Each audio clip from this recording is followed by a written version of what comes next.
کچھ لوگ خوشبو کی طرح ہوتے ہیں،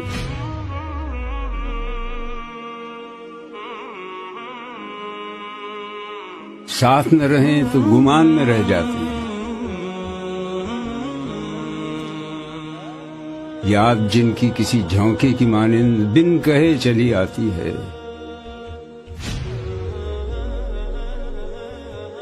دل کی کھڑکی کھول کے خیال کے دریچوں میں بس جاتی ہے۔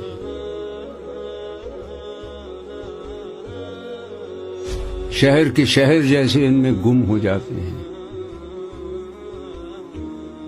ذکر چلے تو گزرتے لمحے رک جاتے ہیں، ایک ایسی یاد کے کونے میں اپنے احساس کا حصہ ہے، ٹوٹتا ہی نہیں جو یہ ایسے ساتھ کا قصہ ہے۔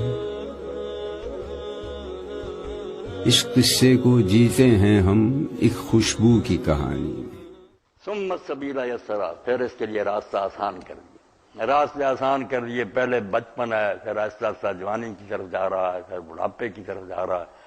یہ سارے آٹومیٹک منظریں تیار ہیں۔ میں اور آپ سارے جانا نہیں، جوانی رہ نہیں آئی پھر چلی گئی، اور ایسا آخر ہو رہتا جیسے درخت بوڑھا ہوتا نا، ہزار ہم چاہیں کہ نہیں پہلا ہی دور کیمرہ نہیں، وہ جو ہے نا ہاتھ سے نکل جاتی ہے۔ اور پھر شاعر بیچارے کہتے ہیں جب بوڑھا ہو گیا کبڑا اور زمین کی طرف جھکا ہوا چلتا، تو کسی نے پوچھا کہ آپ بابا جی کیا ڈھونڈتے ہیں؟ اس طرح تو وہ آدمی ہوتا جو کوئی شاید گم ہو گیا۔ اس نے کہا پیری میں ڈھونڈتا ہوں جوانی کدھر گئی۔ اب بوڑھا ہو کے ڈھونڈ رہا ہوں جوانی کدھر گئے، دیواریں پھاندتا تھا، اب اپنا اٹھنا ہی مشکل ہو گیا۔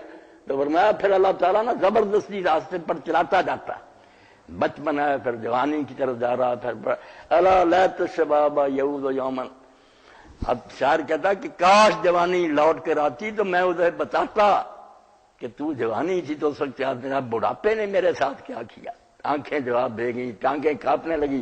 تو فرمایا یہ انسان اتنا بے بس اور میرے سامنے عاجز ہے، یہ کرتا، اس کا بیڑا غرق ہو جائے، اپنے آپ کو پہچانتا نہیں، میرے مقابلے میں کھڑا ہو گیا۔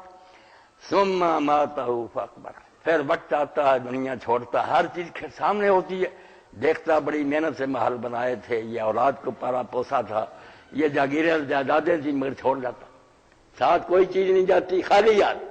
اسی لیے کہتے ہیں نا سکندر رومی جب اس نے یونان سے ہندوستان پہ فتح مرنے کا وقت آیا، اس نے کہا یار جب مجھے کفن پہناؤ گے نا تو میرے ہاتھ باہر دونوں رکھنا، تاکہ لوگ دیکھیں کہ سکندر دنیا سے خالی ہاتھ جا رہا، کوئی شے لے کر نہیں